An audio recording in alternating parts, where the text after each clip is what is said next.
நம்முடைய தாய் தந்தையாய் கடவுளாலும் நம் ஆண்டவர் இயேசு கிறிஸ்துவினாலும் நம் அனைவருக்கும் அருளும் அமைதியும் உண்டாயிருப்பதாக.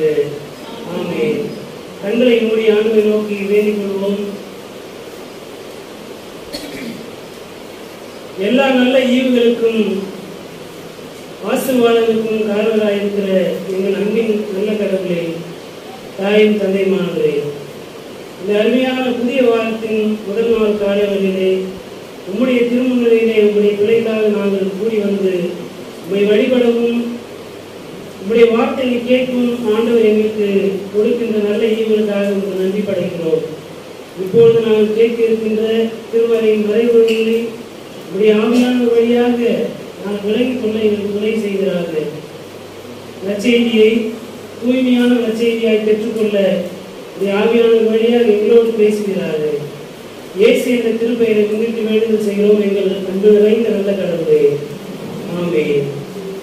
கிறிஸ்து வருகையின் 3ஆம் ஞாயிறில் சொல்லப்படுகின்ற இந்த நாளிலே படித்து சிந்திக்கும்படியாக நம்முடைய முன்னோர்களால் முன்குறிக்கப்பட்டுள்ள நற்செய்தி பகுதி தூய மத்தேயு எழுதின நற்செய்தி நூல் 11ஆம் பிரிவு திருவசனம் 2 தொடங்கி 10 வரை அடங்கிய பகுதியை படிக்க அனைவரும் வேண்டும் என்று கவனமாய் கேட்போம்.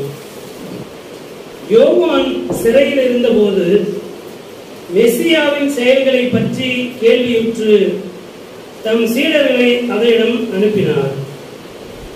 அவர்கள் மூலமாக வரவிருப்பவர் நீர்தாமா அல்லது வேறு ஒருவரை எதிர்பார்க்க வேண்டுமா என்று கேட்டார். அதற்கு இயேசு மறுமொழியாக, நீங்கள் கேட்பவற்றையும் காண்பவற்றையும் யோவானிடம் போய் அறிவியுங்கள். பார்வையற்றோர் பார்வை பெறுகின்றனர், கால் ஊனமுற்றோர் நடக்கின்றனர், தொழுநோயாளர் நலமடைகின்றனர், காது கேளாதோர் கேட்கின்றனர், இறந்தோர் உயிர் பெற்று எழுகின்றனர், ஏழைகளுக்கு நற்செய்தி அறிவிக்கப்படுகிறது. என்னை தயக்கமின்றி ஏற்றுக்கொள்வோர் பேர் பெற்றோர் என்றார். அவர்கள் திரும்பி சென்றபோது இயேசு மக்கள் கூட்டத்திடம் யோவானை பற்றி பேசத் தொடங்கினார். நீங்கள் எதை பார்க்க பாலைநிலத்திற்கு போனீர்கள்?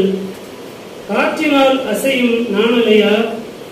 இல்லையே, யாரை பார்க்க போனீர்கள்? மெல்லிய ஆடை அணிந்த ஒரு மனிதரையா? இதோ மெல்லிய ஆடை அணிந்தோர் அரச மாளிகையில் இருக்கின்றனர். பின்னர் யாரைத்தான் பார்க்க போனீர்கள்? இறைவாக்கினரையா? ஆம், இறைவாக்கினரையே.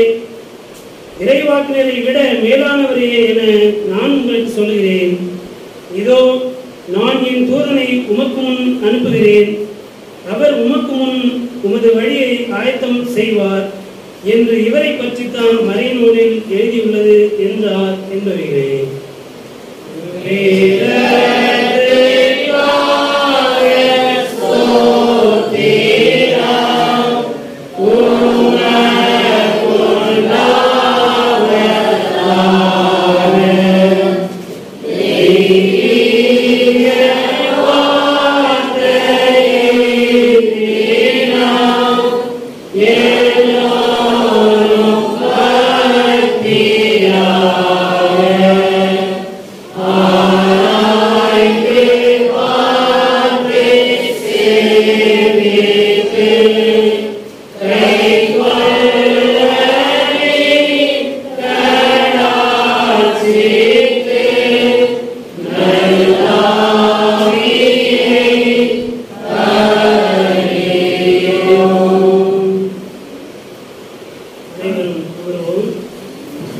கிறிஸ்துவுக்குள் அன்பான பெற்றோர்களே, பெரியவர்களே, சகோதர சகோதரிகளே, அருமையான பிள்ளைகளே, உங்கள் அனைவரையும்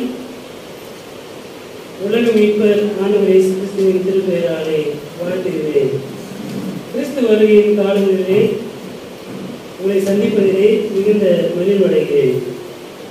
கிறிஸ்து வருகையின் 3ஆம் ஞாயிறு.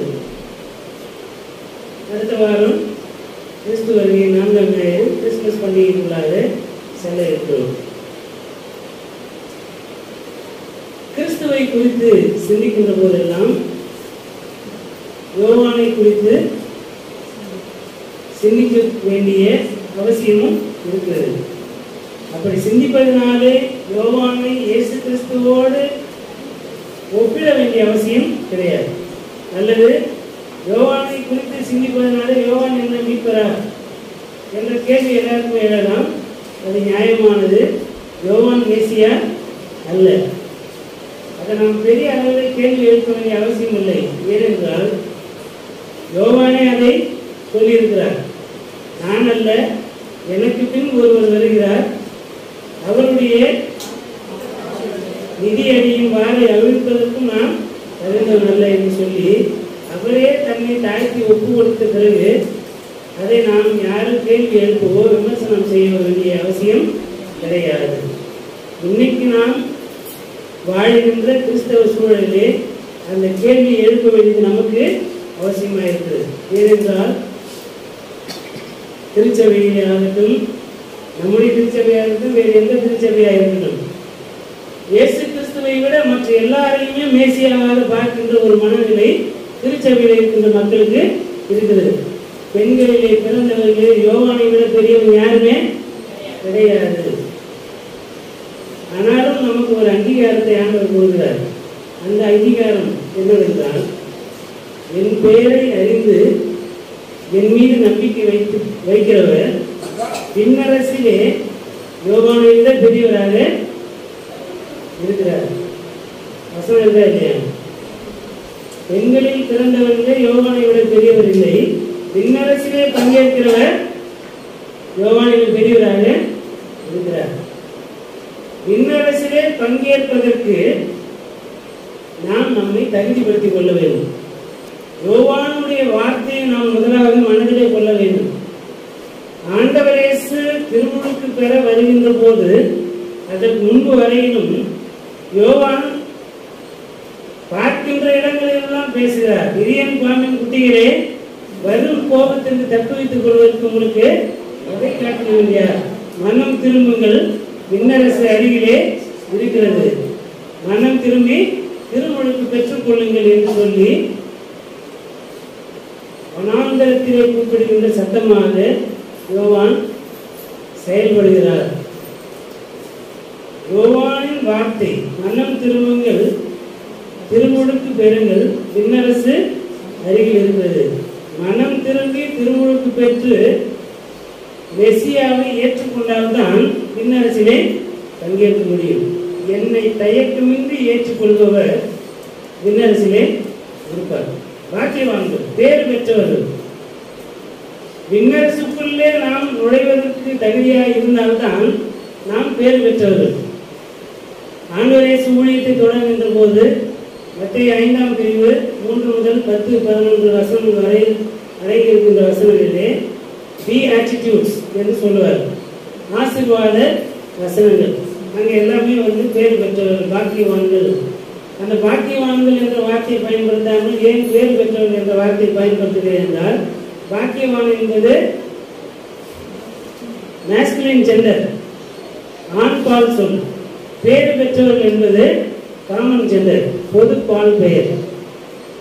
பரலோக ராட்சி விண்ணரசு என்பது ஆண்களுக்கு மட்டுமே சொந்தமானது கிடையாது, அது எல்லாருக்குமானது என்பதை சொல்வதற்காகத்தான் திருவிவிலியத்தை மொழிபெயர்க்கின்ற போது பொது பாலிலே காமன் ஜெண்டரிலே திருவிவிலியத்தை மொழிபெயர்த்திருக்கிறார். அதிலே மரியாதைக்குரிய சொற்களும் இருக்கு. அவன் இவன் என்று சொல்வதற்கு பதிலாக அவர் என்றால் அது ஆணுக்கும் பொருந்தும் பெண்ணுக்கும் பொருந்தும். அது ரெஸ்பெக்டிவ் டர்ம், மரியாதைக்குரிய ஒரு வார்த்தையாகவும் இருக்கிறது. ஒருமையில் பேசுறாங்கன்னு சொல்லுவாங்க இல்லை, விவாத மேடையில இல்லையா? அப்போ அவன் இவன் இல்லை அவன் இவன் சொல்வது மரியாதை குறைவான வார்த்தை. ஆனால் தமிழில் வரும்போது மரியாதை குறைவான சொல், மரியாதைக்குரிய சொல் என்றெல்லாம் பார்க்கிறோம். திருவிவிலியம் எல்லாருக்குமே மரியாதைக்குரிய ஒரு சொல்லை வைத்திருக்கிறது. இப்படிப்பட்ட ஒரு சூழல் தான் இந்த பேறு பெற்றவர். அப்போ இறையரசு பாலினங்களுக்கு அப்பாற்பட்டது. இயேசுவை ஏற்றுக்கொள்வதற்கு நாம் எல்லாருமே முன்வர வேண்டும். இது நற்செய்திக்குள்ளாக இருக்கின்ற ஒரு ரேண்டமான செய்தியை சொல்லுங்கள். இந்த பகுதி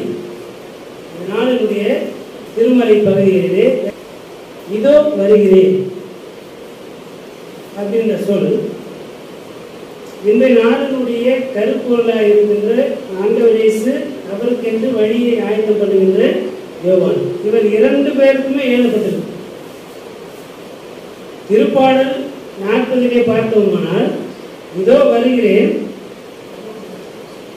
புத்தகத்திலே என்னை குறித்து எழுதப்பட்டிருக்கிறது, வந்து என்ன செய்வாராம்? பார்வையற்றவர்களுக்கு பார்வை வழங்குகிறார். இன்றைய நாளுக்கான முதல் உடன்படிக்கை பகுதி எசேயா 35 பிரிவிலும் பார்த்தோமானால், தளர்ந்த கைகளை திடப்படுத்துங்கள், தள்ளாடுகிற முழங்கால்களை பலப்படுத்துங்கள். அங்கேயும் பார்த்தோம்னா 2 செய்திகள் இருக்கும். வழியை ஆயத்தம் படுத்துகின்ற பணி இருக்கும். அந்த பணி என்பது என்னவென்றால், பார்வையற்றவர்களுக்கு பார்வை, ஒருங்குண்ட இதயம் உள்ளவர்களை திடப்படுத்துதல், காயம் கட்டுதல், நோய்வாய்ப்பட்டவர்களை நலப்படுத்துதல், பிசாசு பிடித்தவர்களை குணமாக்குதல். இவைகள் எல்லாம் மேசியாவின் பணி. அந்த மேசியாவின் பணியை செய்வதற்கான அடித்தளங்களை அமைத்தல் என்பது யோவானின் பணி.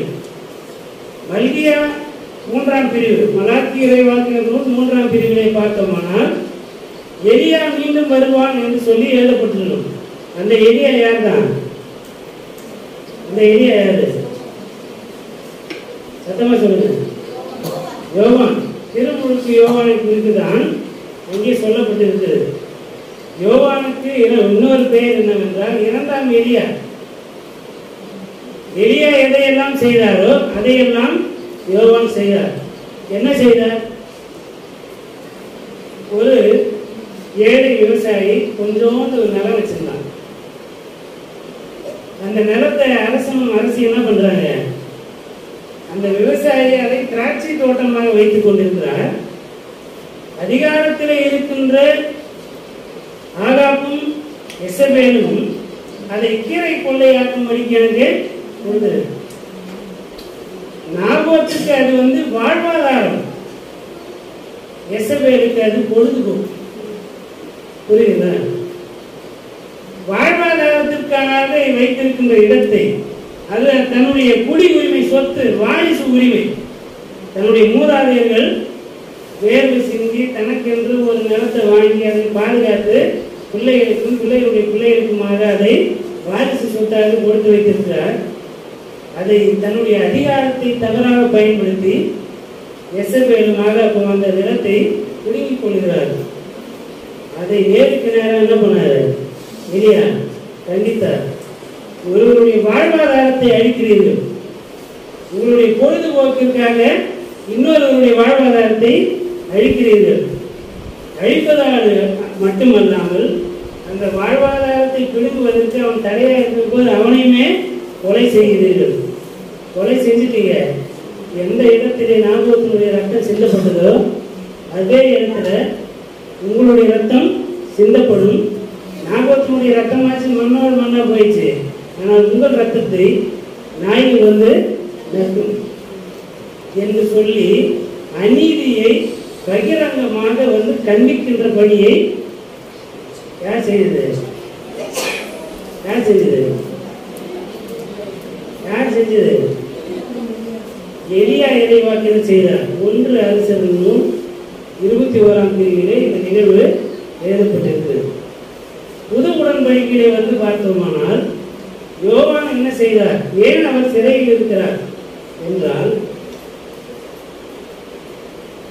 ஏரோது அரசன் தன் சகோதரனை கொலை செய்துவிட்டு அவனுடைய மனைவியை தன்னுடைய மனைவியாக்கி கொண்டான். அதை யோவான் என்ன சொன்னாரு?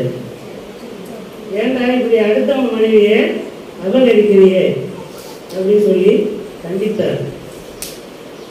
அதற்கு அந்த அம்மா அரசியல்ல என்னுடைய அதிகாரம் என்ன, என்னை ஒழுக்கம் கெட்டவன் நடத்த கெட்டவன் மறைமுகமா என்ன பண்றான் சொல்லித்தானே என்று சொல்லி யோவான் என்ன பண்றாங்க? சிறையில் தன்னுடைய அதிகாரத்தை தவறாக பயன்படுத்தி அவரை சிறையிலே அழைத்து விட்டார்கள். அவர் கொலை செய்யப்படுகிற நிகழ்வு பின்னாக இருக்கிறது. இதற்கு இடைப்பட்ட நிகழ்வு தான் இந்த நிகழ்வு.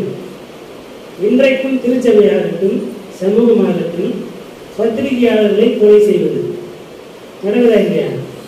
கௌரி லங்கேஷ்கர் என்கின்ற ஒரு கர்நாடக பத்திரிகையாளரை அன்றைக்கு என்ன பண்ணாங்க? வீடு புகுந்து துப்பாக்கியால் சுட்டு கொலை செய்தார்கள். தாவீது அரசனுடைய காலத்திலே நாத்தான் இறைவாக்கினர் தாவீதை பார்த்து, நீ உரியாவின் மனைவி என்ன பண்ற, இப்படி அபகரிச்சுக்கிட்டே, உன்னுடைய அதிகாரத்தை தவறாக பயன்படுத்திட்டேன்னு சொல்லுகின்ற போது தாவீது மனம் திரும்பினார். அதனால்தான் இன்றைய வரைக்கும் தாவீதுடைய பெயர் புகழோடு விளங்குகிறது. ஆனால் ஏரோது என்ன பண்ணாங்க? தன்னுடைய மனைவி பேச்சு கேட்டுட்டு முதல்ல ஒழுக்கம் இல்லாத ஒரு வாழ்வு, இரண்டாவது அதிகாரத்தை தவறாக பயன்படுத்துவது, நியாயம் கேட்பவர்களை கொலை செய்வது ஆட்சியாளருடைய ஒரு பிராக்டிஸா இருக்குது. அன்னைக்கு மட்டும் இல்லை, இன்னைக்கும் இருக்குது. நியாயம் கேட்பவர்களை ஒன்று பணி நீக்கம் செய்வது, இல்லை என்றால் விளக்கம் கேட்பது, வேலையை விட்டு எடுப்பது, வாழ்வாதாரத்தை கெடுப்பது, குடும்பத்தை சிதைப்பது, கணவன் மனைவியாக வாழ முடியாதபடிக்கு கெடுக்கின்ற வேலையை தான் ஆட்சி அதிகாரத்தில் இருக்கிறவர்கள் செய்து கொண்டிருக்கிறார்கள். அவருக்கு கொடுக்கப்பட்டிருக்கின்ற அதிகாரத்தினுடைய அளவுக்கேற்ப அநீதியான முறையிலே நடந்து கொண்டு நியாயத்திற்காக போராடுகிறவர்களை பழி தீர்க்கின்றவர்களாக இருக்கிறார்கள். ஆனால் அதனுடைய முடிவு எப்படிப்பட்டதாக இருக்கும் என்றால், ஆகாப் யெசபேலுடைய முடிவு எப்படியோ, ஏரோதுடைய முடிவு எப்படியோ அப்படித்தான் நியாயத்திற்காக போராடுகிறவர்களை கொலை செய்வதனுடைய முடிவு அப்படித்தான் இருக்கும். ஏரோதுடைய முடிவு எப்படி தெரியுமா? எப்படி இருந்துச்சு? இயேசுவை சிலுவையிலே அறையப்படுவதற்கு ஒப்பு கொடுத்த பிறகு ஒரு முறை உட்கார்ந்து, உனக்கு தான் தீர்க்க தரிசனம் உரைக்க தெரியுமா, எங்களுக்கு உரைக்க தெரியாதா என்று ஏரோது என்ன பண்ணாரா? தன்னுடைய சிம்மாசனத்திலே அமர்ந்து கொண்டு தீர்க்க தரிசனம் உரைத்தார். அப்படி தீர்க்க தரிசனம் உரைக்கின்ற போதே அது இறைவாக்குகிற வார்த்தையை நான் பயன்படுத்துகிறது. அவருக்கு தோன்றினதே அவர் சொல்லுகிறார். தன்னுடைய அதிகாரத்தை பயன்படுத்தி, உனக்கு தான் தீர்க்க தரிசனம் சொல்ல தெரியுமா, எனக்கு தெரியாதா, நான் சொன்ன மக்கள் கேட்க மாட்டாங்க, உனக்கே எவ்வளோ அதிகாரம் இருந்தோ எனக்கு எவ்வளோ அதிகாரம் இருக்குது, இதோப்பார் நான் தீர்க்க தரிசனம் உரைக்கிறேன் என்று சொல்லிவிட்டு தீர்க்க தரிசனம் உரைத்தான். கடவுளுடைய தூதன் அடித்தான். அந்த நாட்காலிலேயே புல் கொடுத்து செத்தான் என்று சொல்லி ஏரோதை குறித்து எழுதப்பட்டிருக்கு. இவைகள் எல்லாம் எதை சொல்லுகிறது என்றால், நம்முடைய அதிகாரத்தை எதற்காக பயன்படுத்துகிறோம்? யோவானுக்கு ஆண்டவர் ஒரு அதிகாரத்தை கொடுத்திருந்தார். கடவுளாகிய ஆண்டவர் ஒரு அதிகாரத்தை கொடுத்திருந்தார். என்ன அதிகாரம்? மெசியாவுக்கு வழியை ஆயத்தம் பண்ணுகின்ற பணி, அவ்வளவுதான் செய்யணும். அதை யோவான் சரியாக செய்தார். இன்றைய திருச்சபையாகட்டும் சமூகமாகட்டும் தங்களைத்தான் இயேசுநாதராக பிரகடனப்படுத்தி கொண்டிருக்கிறார். கடவுள் சுகமளித்தார், ஆண்டவர் சுகமளித்தார் என்று சொல்வதற்கு பதிலாக ஐயா ஜாமனால் தான் சுகம் கிடைச்சது. எப்பொழுது அப்படி சொல்லப்படுகின்ற புகழ்வுரையை நாம் மனதிற்குள்ளே அப்படியே லைத்துக் கொள்கிறோமோ அப்பொழுதே நம்முடைய அழிவு ஆரம்பமாகிறது. உதாரணமாக நான் இருக்கிறேன், நான் ஒரு ஜெபம் பண்றேன், அற்புதம் செய்கிறவர் ஆண்டவர். மக்கள் சொல்றாங்க, ஐயா நீங்க ஜெபம் பண்ணீங்க, எனக்கு வேலை கிடைச்சிச்சு, பிரமோஷன் கிடைச்சிச்சு, ஏதோ ஒன்று சொல்லுவார், சுகப்பிரசவமாச்சு, ரைட், உங்களால் தான் நடந்துச்சுன்னு மக்கள் அவருடைய அந்த மகிழ்ச்சியை வெளிப்படுத்துவதற்காக சொல்லுவார்கள். நான் என்ன சொன்னேன்? நான் செய்யல, ஆண்டவர் தான் இதை செய்தார் என்று சொல்ல வேண்டும். அப்படி சொல்லாமல் அப்படிங்கிறாங்க. அப்படியே ஊரெல்லாம் போனால் ஐயா ஜெபம் பண்ணாங்க, எல்லாம் நடக்க எல்லாம் நடக்குது சொன்ன உடனே தான் நடக்கலாம். ஐயா ஜெபம் பண்ணாங்க எல்லாம் நடக்குது, காணிக்கு பூரா கடவுள் கொடுக்காம ஐயாவுக்கு அனுப்பி விட்டுருவாங்க. திருச்சபை வளராது, ஐயா தான் வளர்ந்து கொண்டே இருப்பார். சைடில் வளருவார், மேலேயும் வளருவார், இல்லையா? அது அல்ல யோவானின் பணி. யோவானின் பணி அநீதியை கண்டித்து உரைக்கின்ற பணியாக, மெசியாவுக்கு வழியை ஆயத்தம் பண்ணுகின்ற பணியாக இருந்தது. இயேசு கிறிஸ்துவை குறித்து பேசுகின்ற போதெல்லாம் இயேசு கிறிஸ்துவை விட யோவான் தன்னை முற்றிலுமாக தாழ்த்துவார். அவர் பெருக வேண்டும், நான் சிறுக வேண்டும். அவர்தான் மேசியா, நான் அல்ல. அவருடைய பணிவிடைக்காரன், அவருடைய மிதியடி வாரை அவிழ்ப்பதற்கும் தகுதியுடையவன் அல்ல இப்படி சொல்லி சொல்லி சொல்லி தன்னுடைய ஊழியத்தை நிறைவேற்றுவதனுடைய பலன் இயேசு இங்கே யோவானை குறித்து அக்னாலேஜ்மென்ட் பண்ணுகிறார். பெண்களிலே பிறந்தவர்களே யோவானை விட பெரியவர் யாரும் கிடையாது. யோவான் கேள்வி கேட்டு அனுப்புகிறார். சிறையில் இருக்கிறார், கேள்வி கேட்கிறார். வருகிறவர் நீதானா, வேறொரு வர காத்திருக்க வேண்டுமா? அப்படியானால் யோவானுக்கு இயேசு கிறிஸ்துவை குறித்த ஒரு தெளிவு இல்லையா என்று நமக்கு என்ன தோன்றலாம். ஆனால் யோவானுக்கு எந்த தயக்கமும் கிடையாது. ஆனால் ஒரு சமூகத்தினுடைய மக்கள் அல்லது தன்னுடைய அடியவர் அவருடைய சீடர்கள் இருந்தாங்க இல்லையா? யோவானுடைய சீடர்கள் 2 பேர் பேரை சொல்லுங்க பார்ப்போம். ஒருத்தர் பேர் சொல்லுங்க பார்ப்போம். யோவானுடைய சீடர்களே யாராவது ஒருத்தருடைய பேர், அவர்களே இயேசுடைய சீடர்களாகவும் இருந்தார்.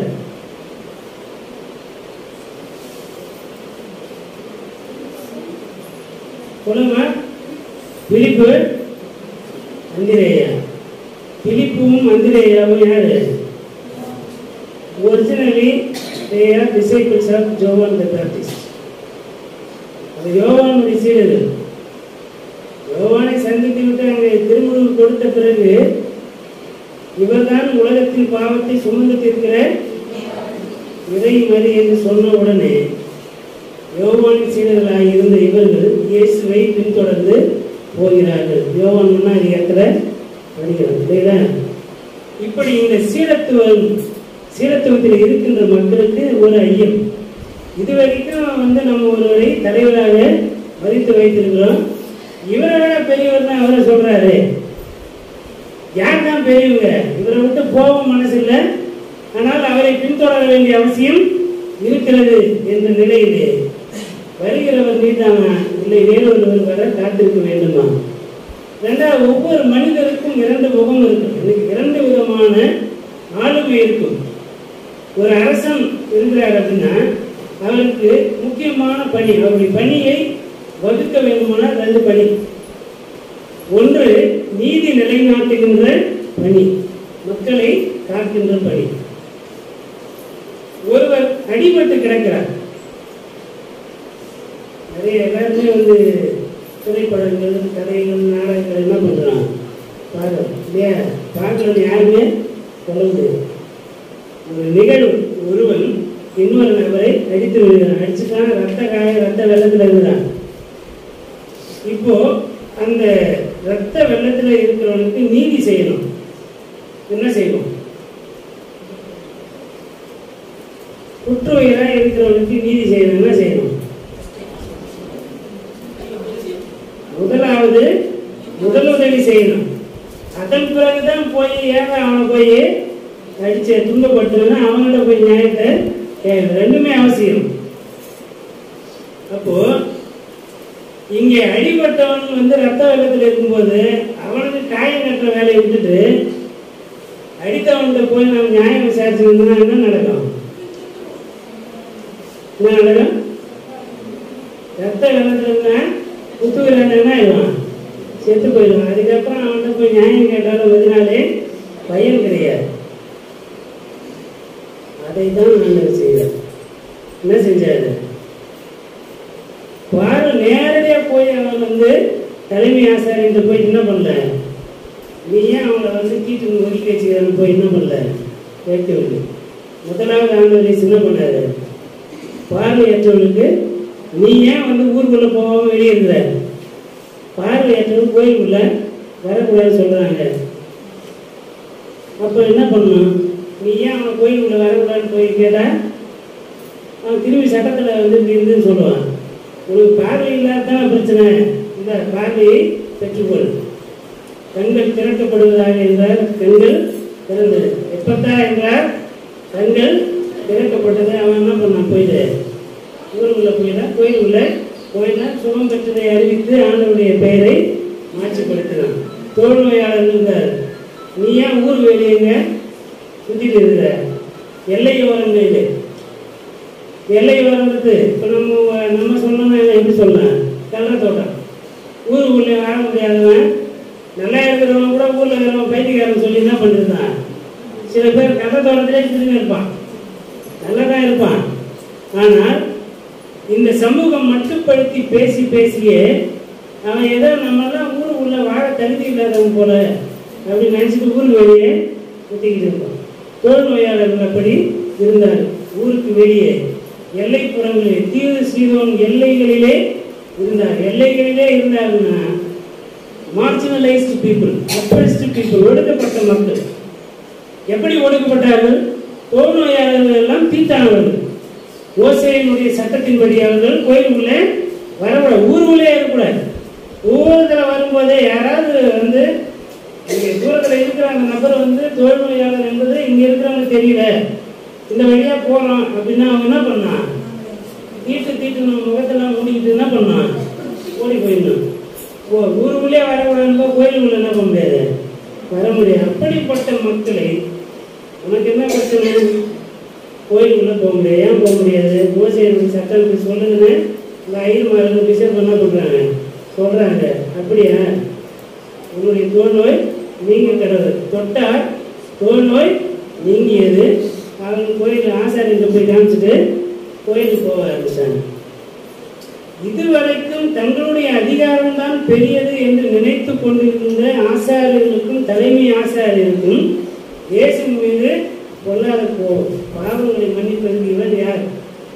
நோய்களை குணமாக்குவதற்கு இவர் யார் என்று தங்களுடைய அதிகாரத்தை பயன்படுத்தி இயேசுவை இவர்கள் ஏற்க மறுத்ததோடு அதிகாரமற்ற எளிய மக்கள், நன்மையை பெற்றுக்கொண்டவர்களும் பார்வை அடைந்தவர்களும் தோல் நோயிலிருந்து விடுதலையானவர்களும் காது கேளாத நிலையிலிருந்து காது கேட்கின்ற திறனை பெற்றுக் கொண்டவர்களும் கூட இயேசுவை ஏற்றுக்கொள்ளக்கூடாதபடிக்கும் இயேசுனுடைய அந்த ஆளுமையை, அவருடைய அந்த வல்லமையை அறிவிக்கக்கூடாதபடிக்கு தடையாயிருந்தார். எப்படியெல்லாம் தடை செய்தார்கள் என்பதை யோவான் 9ஆம் அதிகாரம் எடுத்து படிச்சு பார்த்தோம்னா அங்கே இருக்கும். ஒரு மனிதன் பார்வையற்றவனாக இருக்கிறான், அவனுக்கு பார்வை கொடுக்குறார். துருவி கேள்வி கேட்கிறான், யார் வந்து சுவாமி எப்படி நீ ஊருக்குள்ள வந்த? நீ வரக்கூடாது, இவன் பிறவிலிருந்த கண்ணு தெரியாதவன் தானே, எப்படி இவன் பார்வை பெற்றான்? இப்படி கேள்வி மேல கேள்வியை கேட்டு திரும்பவும் அவன் கண்ணை அவனே குத்திக்கிற அளவுக்கு குடைச்சல் கொடுக்குறான். அப்படிப்பட்ட இந்த அதிகாரத்தில் இருக்கின்ற மக்களுக்கு இயேசு ஏற்க மன விருப்பம் இல்லாததுனால்தான் ஆண்டவரே சொல்றார், என்னை தயக்கமின்றி ஏற்றுக்கொள்கிறவர்கள் பேர் பெற்றவர்கள். என்னை ஏற்றுக்கொள்ளாம போனாக்க நீ பரலோக ராஜ்யத்தை கண்ணால கூட காண முடியாது. கண்ணாலே பார்க்க நீ எப்படி உள்ள வர முடியும் என்பதுதான் அங்கே இருக்கின்ற கேள்வி. இப்போ இயேசுடைய 2 முகங்கள். இயேசுவை எதிர்பார்த்தவனுடைய எண்ணம் என்னன்னா, இயேசு வருவார், மிகப்பெரிய வீச்சர் வாய்த்து வருவார், யாரெல்லாம் நம்மை ஒடுக்குகிறார்கள் அவளெல்லாம் கட்டி எடுத்து குத்தி கீச்சு கடாய்ச்சி நம்மளை உணர்ந்து உள்ள உட்கார வைப்பார் அப்படின்னு நினைச்சிட்டு இருக்கிறாங்க. அது கிடையாது, அது கிடையாது. எளிய மக்களை ஆற்றல் படுத்த வேண்டும். அதை தான் அம்பேத்கர் செஞ்சார். ஆண்டவரேசுடைய வழிமுறையை பயன்படுத்தி தான் அம்பேத்கர் என்ன பண்ணாரு, நான் ஒரு ஆள் இந்த சமூகத்தை விடுதலையாக்க முடியுமா? முடியாது. அப்படி என்ன செய்யணும்? மக்களுக்கு விடுதலையை பெற்றுக்கொள்வதற்கான அதிகாரத்தை அவனுக்கு கற்பிக்க வேண்டும். பசிக்கிறவனுக்கு மீனை கொடுக்காது, மீன் பிடிக்க கற்றுக்கொடு. கற்றுக் கொடுத்தா அவன் என்ன பண்ணுவான்? சுதந்திரமா மீன் பிடித்து அவனே சுயமரியாதையோடு வாங்கி வருவான். நீ அவனுக்கு மீனை கொடுத்தனாக்கா அவன் என்ன பண்ணுவான்? ஒவ்வொரு முறையா கையாட்ட போனா மீன் கொடுப்பாரு, நம்ம கிட்ட தான் திருப்பி வருவான். நாம் அவளை அடிமையாக நடத்துகின்றவராய் இருப்போம்.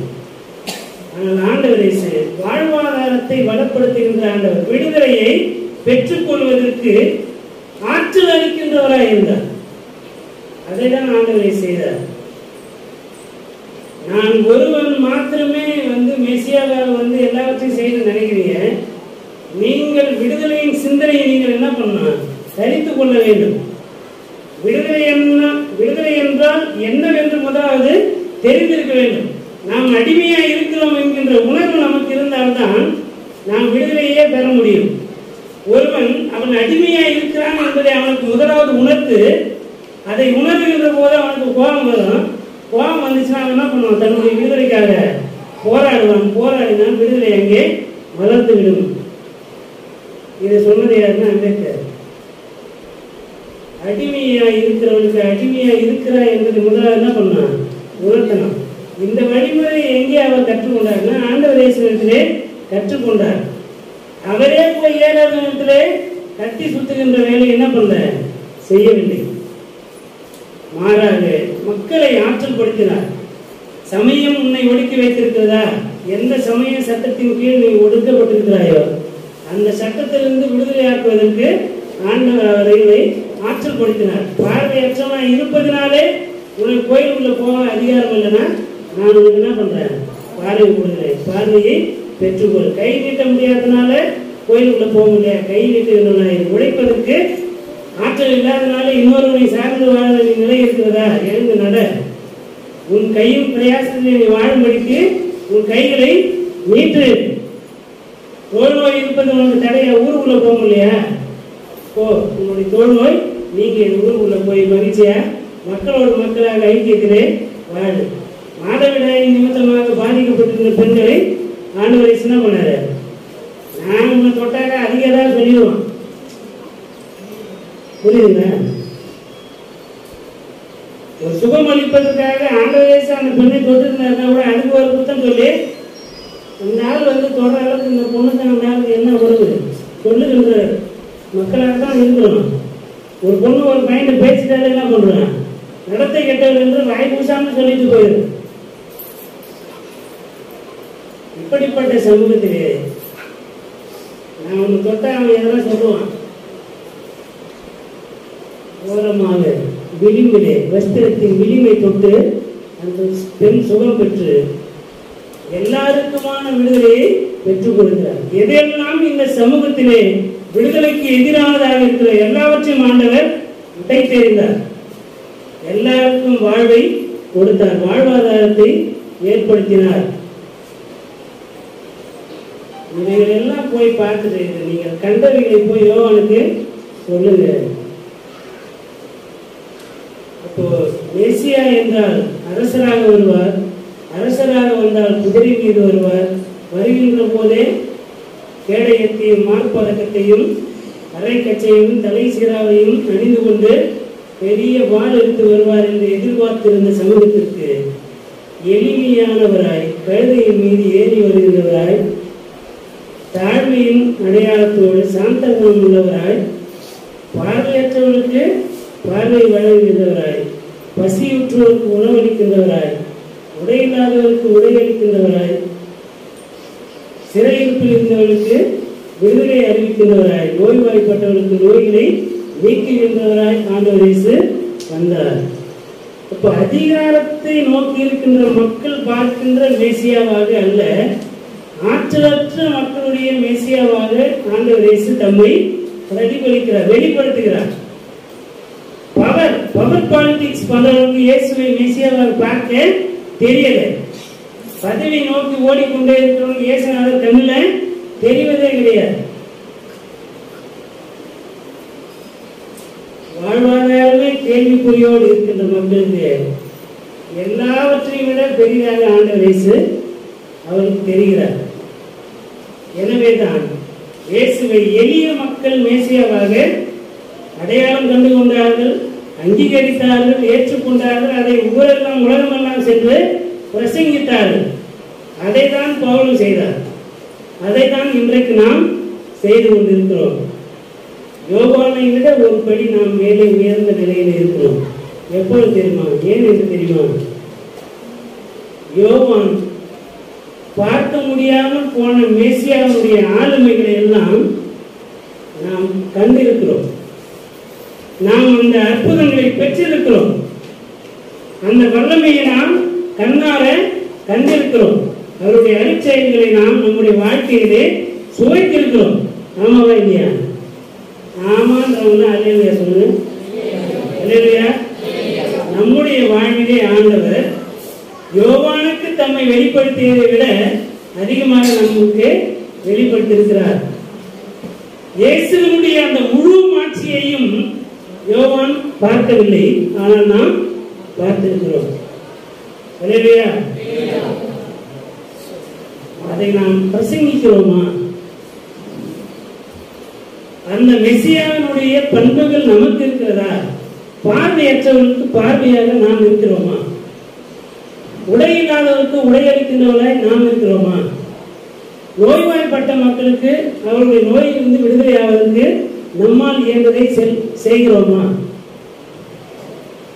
இவை எல்லாவற்றையும் அறிந்திருக்கிறவர்களாய் மாத்திரமல்ல, இயேசு செய்தார் என்று நம்புகிறவர்களாய் மாத்திரமல்ல, இயேசு கிறிஸ்துவை போலவே நாம் செய்கின்றவர்களாய் இருப்பதற்கு அழைக்கப்படுகிறோம். உணவில்லாதவருக்கு உணவும் உடையில்லாதவருக்கு உடையும் கொடுக்கின்ற கடவுளுடைய அர்ப்பணியை செய்வதற்கு நாம் அழைக்கப்படுகிறோம். அப்படி செய்கின்ற போது நாமும் யோவானை போல கிறிஸ்துவுக்கு மெசியாவுக்கு வழியை ஆயத்தம் பண்ணுகின்ற மக்களாய் இருக்கிறோம் என்று சொல்லிக் கொள்ள முடியும். இல்லையா? நாம் மெசியாவுக்கு வழியை ஆயத்தம் பண்ணுகின்ற மக்களாய் இருக்கிறோமா? நான் விண்ணரசிலே பங்கேற்பதற்கான தகுதி எனக்கு இருக்கிறதா? கிறிஸ்துவின் ஆளுமை எனக்கு இருக்கிறதா? கிறிஸ்துவனுடைய பண்புகள் எனக்கு இருக்கிறதா? கிறிஸ்துவை நான் என்னிலே வெளிப்படுத்துகிறேனா? என்னுடைய நடத்தையிலே கிறிஸ்து வெளிப்படுகிறாரா? வேற்றின மக்கள், வேற்று சமய மக்கள் என்னை பார்த்து கிறிஸ்துவின் சாயல் என்னுடைய செயலிலும் என்னுடைய சிந்தனையிலும் வார்த்தையிலும் செயல்படு இருக்கிறது என்பதை அறிக்கை பண்ணுகிற அளவு என்னுடைய வாழ்வு இருக்கிறதா என்பதை நாம் ஒவ்வொருவரும் நம்முடைய தனிப்பட்ட முறையிலே கேள்வியை எழுப்பி அதற்கான பதிலை கண்டறிய வேண்டிய அவசியத்திலே இருக்கிறோம். ஆமாம், என்னுடைய வாழ்க்கையிலே கிறிஸ்து இருக்கிறார் என்று சொல்லக்கூடிய அந்த தகுதியை நாம் உடையவராய் இருந்தால் நாம் யோவானை விட பெரியவர்களாய் இருக்கிறோம்.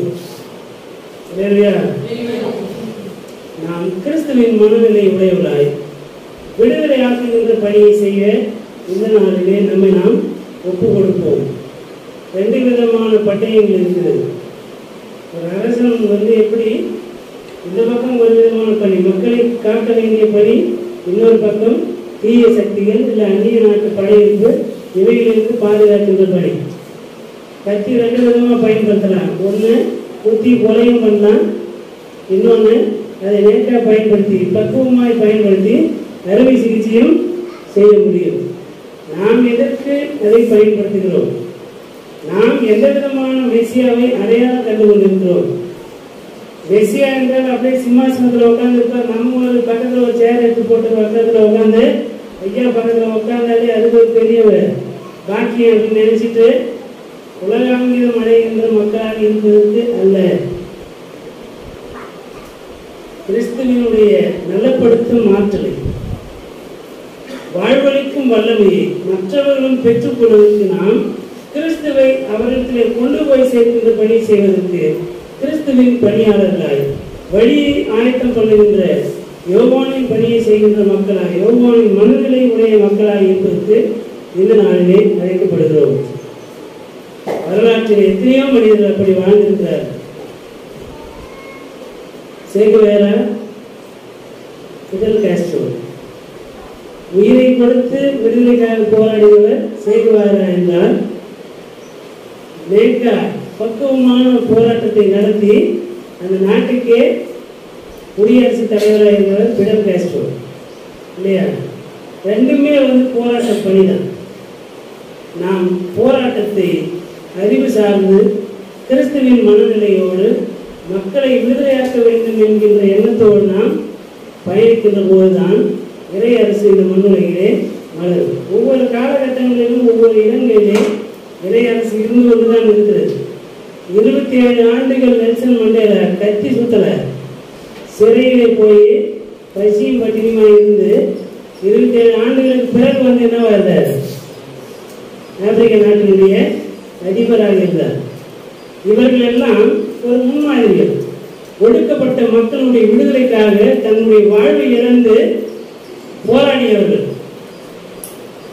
இன்றைக்கு இருக்கின்றவர்கள் எல்லாம் பார்த்தீங்கன்னா அதிகாரத்தை தங்களுடைய குடும்பத்துக்காக பயன்படுத்துகிறவர்கள்.